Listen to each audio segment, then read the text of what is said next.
Unnecessary intro song to totally waste your time. I have some more proof that I'm dumb. Like you need any more. Come on. The fact that I make these recordings is proof enough, right? But I've been told my whole life, in probably equal measure, that I'm really smart. And I've been told by other people that I'm really dumb. You know, people who don't agree with me usually. Teachers never told me I was dumb. They always told me I was smart. Parents always told me I was smart. You know, people who liked me, fans, told me I was smart. Genius, you're genius. But, you know, for every one person that called me smart, there was probably 10 people that called me fucking idiot, moron, stupid idiot, jerk, asshole, know-it-all. Like, know-it-all. Does that qualify as dummy or smart? They never say it like, wow, you're a know-it-all. You know everything. No, when somebody calls you a know-it-all, like I need to explain to you, they mean it as an insult. They're really calling you an idiot. But one of the things, here's some very recent evidence that I'm a total idiot, is that, you know, I make these little recordings and I have this tendency, you know, this desire, this urge to sermonize, you know, and to somehow spin it and, you know, turn it into a positive thing somehow to, you know, be a benefit to anybody who listens to it. You know, otherwise, what a drag, you know. I always tell people, don't let them black pill you. You got to stay positive, blah, blah, blah, you know, and all the reasons there is to be grateful, you know, just look around, the miracles and blah, blah, blah. And I believe these things for sure. I don't know how much of it is amping myself up for gratitude because I found benefit in it, and how much of it is real. It seems real. Like when I say it, there's nothing false about it. You know, I believe it. I know it. It is a miracle. Life is a miracle. Things are crazy. Now, on the other hand, you know, and I use that as the basis for most of my political beliefs, and the way I guide myself through life is that life is a miracle. You should be grateful for it. Blah, blah, blah. You know, and it's true. It's still true. Now, for the other side is that, you know, my fucking YouTube recommendations list is filled with really, not filled, most of it's actually how to build this, how to build that, what does this mean, how's this, you know, how this is made, how that is made. I watch so many factory videos of people making shit. I just love that stuff, you know, how it's made even back in the days of cable. I loved that show, you know. Lots of positive stuff if you want to, but there's also this thing where I watch these Explore With Us videos, horrific discovery as cops find a trunk filled with body parts, you know, the horrific discovery. And, you know, in these videos are interviews, cop interviews and body cam collages of the incident, you know, and I go in phases, you know. I'll watch 4 or 5 of these things are about an hour, 15 minutes, hour and a half long. So that's kind of long for a YouTube video, really, you know, especially considering the subject matter. But it is pretty fascinating to watch. I mean, it's certainly more dramatic than any drama you can see fiction, you know, to see somebody at the moment that they're caught, because that's the way these things always start. It's with a body cam video. Cops discover. Cops get called. Then the cops discover the horrific thing, you know? And so I'll watch these things. That's not the part where I recognize that I'm dumb. That is evidence that I'm dumb. Why would I subject myself to these horrible stories, that are, relatively speaking, rare, which is why they're stories, But I subjected myself because, again, it's the actual drama. To watch people in their interrogation videos with the cops, to watch the interplay between the cops, who are lying bastards, by the way. They're doing their job, but they're lying bastards. They're trying to pretend like they're friends.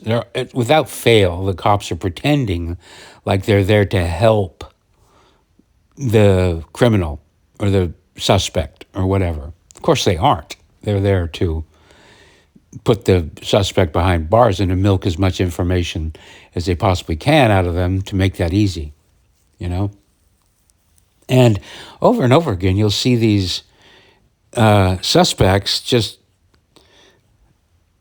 not even listening to the cops. When the cops, almost always the cops are like, look, you have the right to remain silent. Anything you can say will be used against you in court, blah, blah, blah. And it's just the amount of these people that bypass those rights because they just want to talk. They want to. That's what you can see. Almost none of these are people that are too stupid to shut up. Well, I mean, I guess they are. But what makes them stupid is the making the decision, even though they understand. That's where I realize, that's where I go. When I watch these things, I go, God, I'm really dumb. Because I can almost always relate with the criminals in that instance, And I like to thank goodness I've never been, I've never committed a crime that would get me into that situation, so I never had to do that kind of thing. But I can imagine how it would be, and I have this feeling I would be the guy. I mean, logically, I know this would be dumb, but I still can't get away from this feeling that I would also be the person who just kept yapping. I mean, look at me. I'm yapping right now. I yap into Chat GPT all the time. I can't seem to shut up. I don't have the shut up gift. I don't think that's even considered a gift. The gift of shut up. It's called the gift of gab, not the gift of shut your fucking yap. And that's how these people always. I mean, they're guilty. Obviously, the ones we see are the ones that are guilty. We don't see the people. If somebody says, "No, I'm not going to talk," well, then the video ends. So there is a self-selection about that. But yeah, watching these people just give themselves up, in ways that aren't always honest, but they're just too dumb. I don't know what it is, but maybe I have a criminal mind, screenplays and stuff. I've written a couple of little screenplays and treatments about crimes and getting away with them. And I think about that all the time. When I watch these things, I think about what a bad strategy the suspect is having. Like, why are you doing this? Shut up. Don't say that. Oh, this is what you're going to get caught if you say this, Like, why am I do have a defender's mind, Like, it's gotten me in trouble all the time. Like, I've defended the worst people. I've always kind of rooted in this. I've always kind of said the excuses that, well, Jesus was a defender, that who was without sin cast the first stone. And I've never been a fan of the government because certainly the government's committed more crimes and more horror than any one individual. In David and Goliath, the government is obviously Goliath. So even if it's a criminal, I don't know what it is. It's probably a lot of right-wingers would call it suicidal empathy or toxic empathy, to want to defend even the worst people. I don't know what it is, but I do. I tend to go, if I'm watching one of these things, even if the person's a terrible person, like I just finished watching one of a woman who got pulled over, and they start going through her things in the trunk, and they find 2 dead children, for fuck's sakes. You know, it was her niece and her nephew, and she's a prostitute. And she's, you know, right from the start, she's going, oh, people tell me to keep up, you know, keep my head up, look for the light, be grateful. And I'm thinking, oh shit, that's just shit I say on my recordings, you know? And she's literally, and I'm going, yeah, man. You know, because it's one thing, when I imagine the small group of people that listen to these recordings, I'm thinking of, oh, maybe a family member or two, or a couple of people that know me from Facebook, you know, and a couple of people that are friends, you know. And so the imagined audience aren't people that are on Explore with Us. And I sometimes, today I was imagining her listening to one of my recordings and just rolling her eyes, because imagine how out of touch most of my recordings would sound to somebody like her, who lost her temper twice, killed her niece and her nephew in fits of rage because she's a prostitute. And listen, her life sucks, okay? There's no way about it. That's another thing I was kind of saying to a friend of mine yesterday, is a lot of times the reasons why I like to verbalize so much is because once I hear ideas actually leave my face, you know, it's easier to hear them and hear the flaws in them, you know?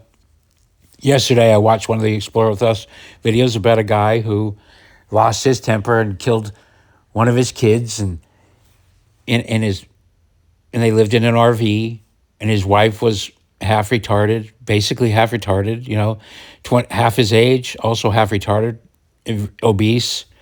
And it seemed pretty obvious that he was totally abusive to everybody, you know. So I think, how would my stupid tape sound to a person in that situation? You know, it's like, who the fuck is this guy trying to tell me to be positive when the world's been stacked against me since birth? And look, this is where I even get into trouble with my right-wing friends, because I look at some people and I just go, I get why they became communists. You know, the left is built on resentment, right? And you can't have that. You can't have that. You can't give into it. You can't say, okay, yes, let's build our politics on resentment. You can't. But you can't understand it, you know? And that's where I do kind of get in trouble a lot of times with my right-wing friends, is because I can look at the mugshots of all the Antifa people that are arrested, and it's just like, oh man, the misshapen faces, the bad skin, the physiogeny is what people talk about, the skull shapes. We're talking about a lot of people who were born to some pretty, I don't know. The world, to I think these people, is just a lot more cruel. Their perception of reality is a lot different. You know, the Elephant Man's perception of reality is different than yours. Of course, even having said that, there are a lot of people that, with their misshapen faces and their eyes too far apart and their limp and their asymmetrical bodies and bad skin and, you know, unfortunate, what do you call it, proportions, they do make it through, you know? And it is one thing, of course, me being a perfect specimen of a man, like probably the most handsome man ever that walked the earth. Life is different for me, you know? Anyway, you know, that's a joke. But it is true. Imagine if you're one of those Antifa people in those mugshots, or this lady or this guy who's got, or this woman. I mean, and then I watched another one. I've watched 3 in the last 48 hours of some lesbian who decided she was trans, was on all the medications, honestly, when I first started watching it, she was almost passable. She was passing as a beta male, overcompensating, totally trying to play a cartoonish man. But at first, I was thinking, who is this, you know, soft man that's trying to act like a hard man? And I was looking at it and then it comes out she's trans, she's trying to transition from female to male, and just super overcompensating. And the lies that she's telling, and I mean, when you look at it, those people compared to, I don't know, the people I grew up around, most of the people I grew up around pretty good genetic stock. Everybody in my family, my step family, everybody, they're comparatively speaking, a bunch of great looking people. My whole family. There's no real ugly people in my family. You know, we got a good deal, and just really my part of the country, Utah Mormons. Who knows why, but Mormons are some good looking people. They're taller and stronger. The Midwest in general. Hell, I dated this woman who was 6 feet, maybe even a little bit. She was my height, in heels. I'm like 6'1", and she was in heels. She would tower over me, big. And her parents were tall, and she had two brothers that were like 6 foot fucking 8 or something. Just gigantic people, proportionate gigantic people. Not like people where you saw, if you see a picture of them, they look normal. It's only when you see them next to people, normal sized people, that they look big. And just good genes. And I've been mostly, I don't know, I guess because I've had the option, for some reason I've been allowed to hang out with good looking people my whole life who kind of have that. And I know I'm trudging into this white privilege or whatever. It's not white privilege, it's beauty privilege. There is a certain amount of things that if you're symmetrical and well built, a certain body type, it's just like, okay, life is not as hard for you as it is for short, limpy, misshapen head, disfigured, giant nose, weak chin, sunken cheeks, big ears guy.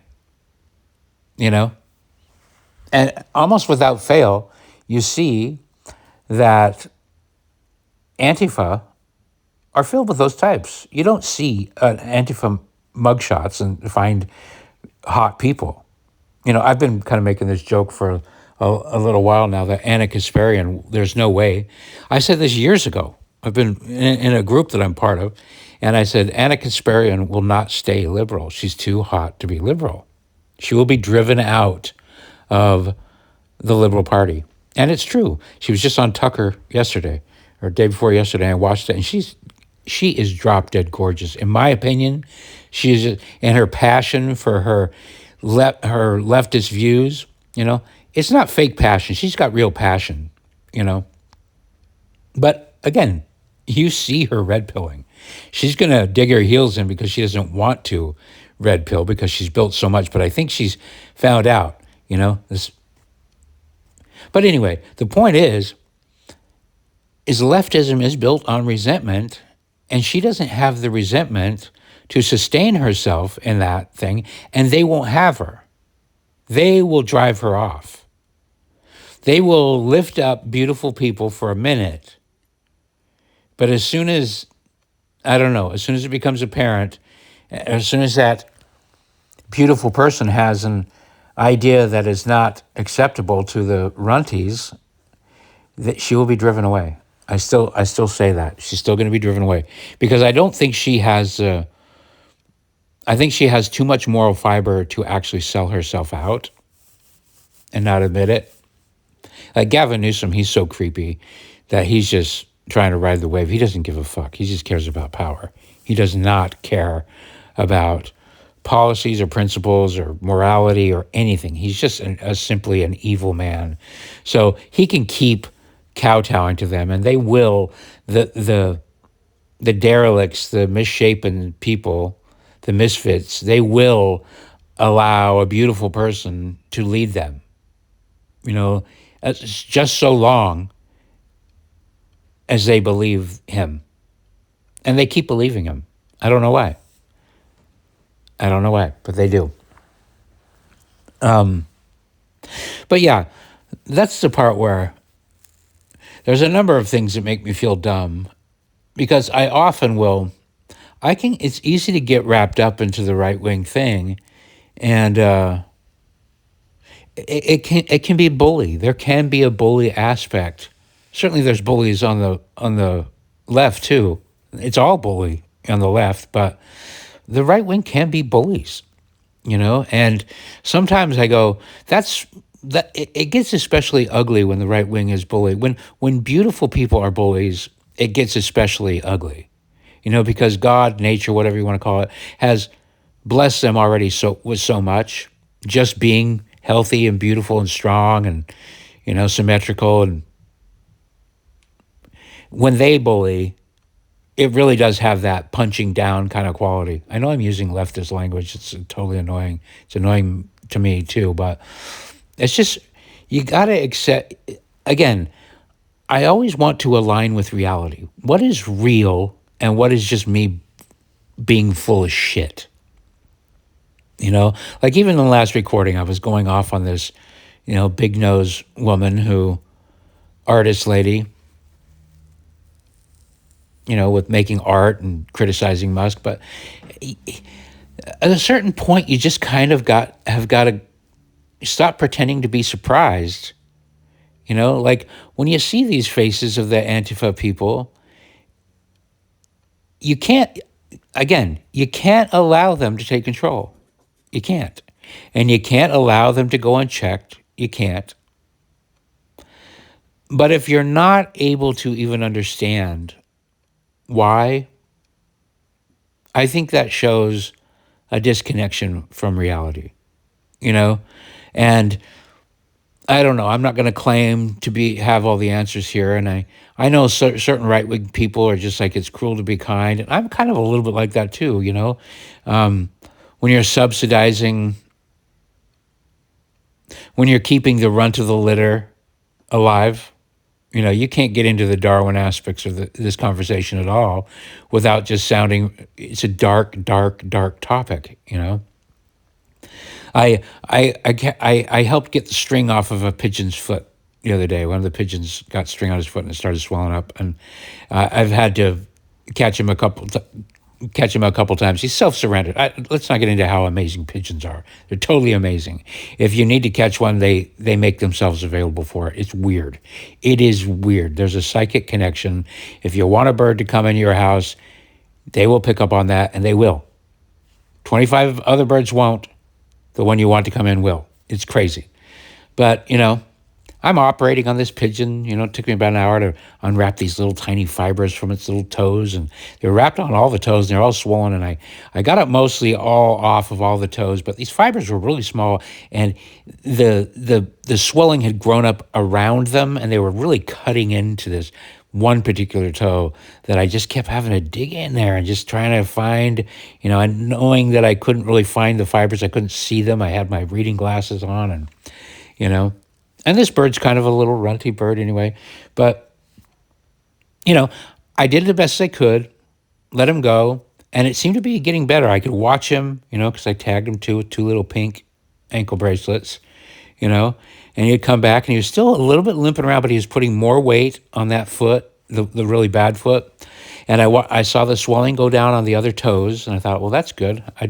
Saved most of his toes, but one was just kind of not looking good, And as soon as I was thinking that, what did he do? He came right back in the house, trapped himself again with a little jar of peanuts, and I caught him again.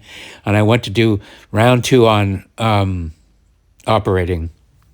Got him on my little table and turned on the lights. I'm just digging around. I had these little tweezers, these little sharp tweezers meant for doing electronic work.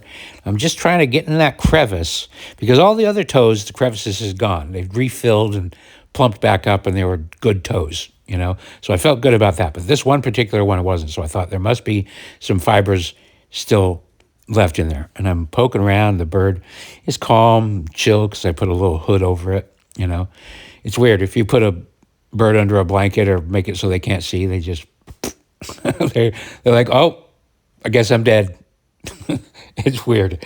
But so I'm digging around. I'm just kind of pull back the fold to get in there. And what happens? Clink. Toe just comes right off in my hands. And it had that texture. Whatever the sound effect a person would use to put to be a toe coming off of a pigeon, whatever sound effect you're imagining, that's what it was. It was the exact sound that you would imagine. Very faint, just a little, and it came off. And the bird was like, I didn't like that. A little drop of blood came out and got some little tissue and cleaned it off. And it stopped bleeding right away. Lost very little blood, I guess, relatively to a bird, but it was ready to come off, in other words. In fact, it probably would have come off in the next day had I not done anything. It probably just would have, it was just a matter of time. It was dead. It was gangrened, But then I let him go, and it's weird. It's so weird that you can do that to a bird, a little pigeon, kidnap it, put a hood on it, operate it on it upside down, for an hour, let it go, and it just comes right back. Like, okay, I get it. Like it got it. It knew that I was helping it. Anyway, I make this big thing is just like interfering in nature. Does the flock need me to do that? Is the flock better off for my interference? Is that bird better off? It probably is.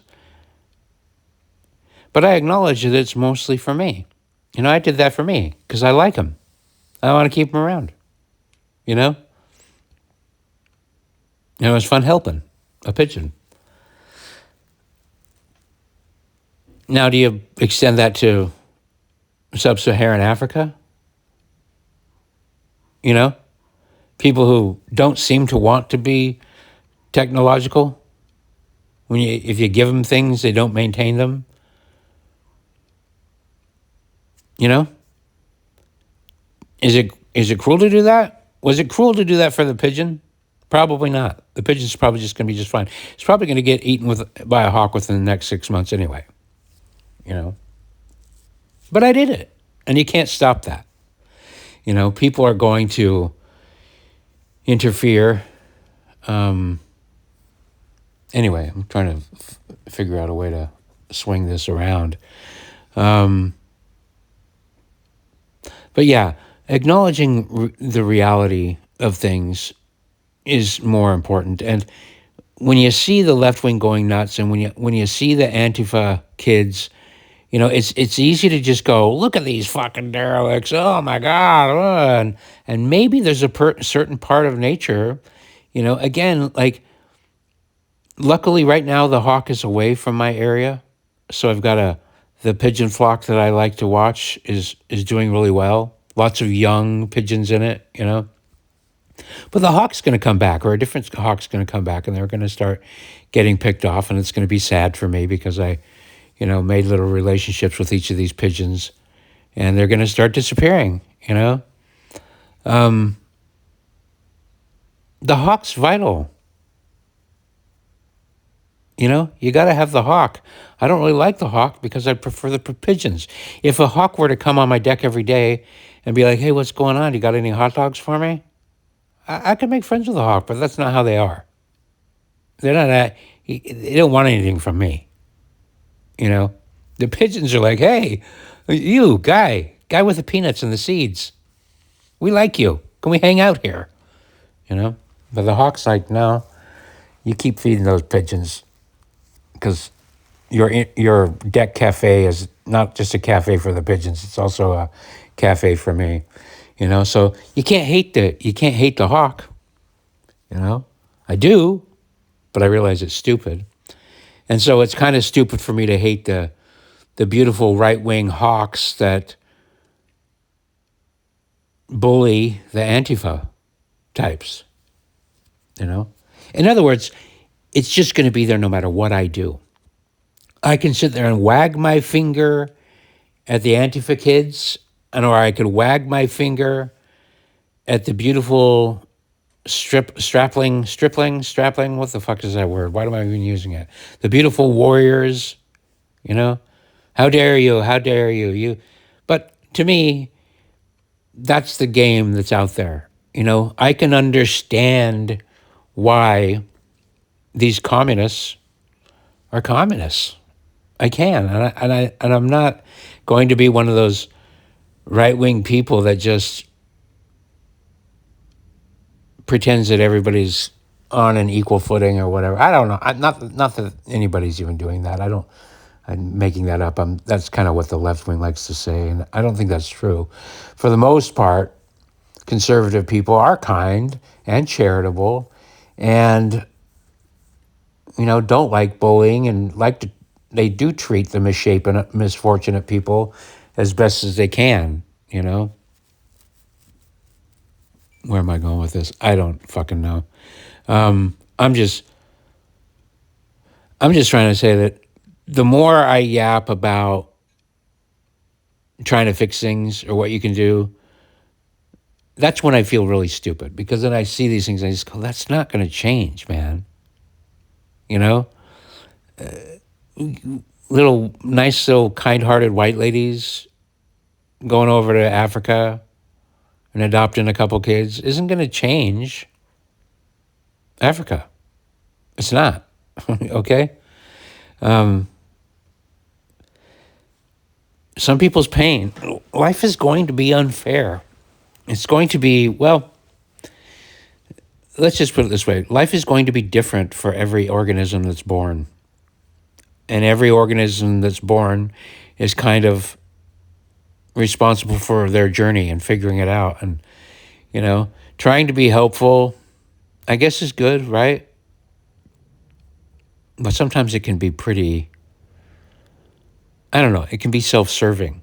I guess that's the other part that I have a problem with in creating art of any kind or in creating content of any kind, is that ultimately there is this sort of automatic self-serving thing about it. And even if you try, like I do, to try to make it sort of not self-serving, to provide some sort of value outside of myself, there's almost no way around the ultimate virtue signal. Like, you can, even if you self-deprecate and do what I'm doing right now, there's this weird blowback kind of a thing where it's still a little bit self-serving, and that's where I kind of feel dumb sometimes. It's the yapping, it's the talk.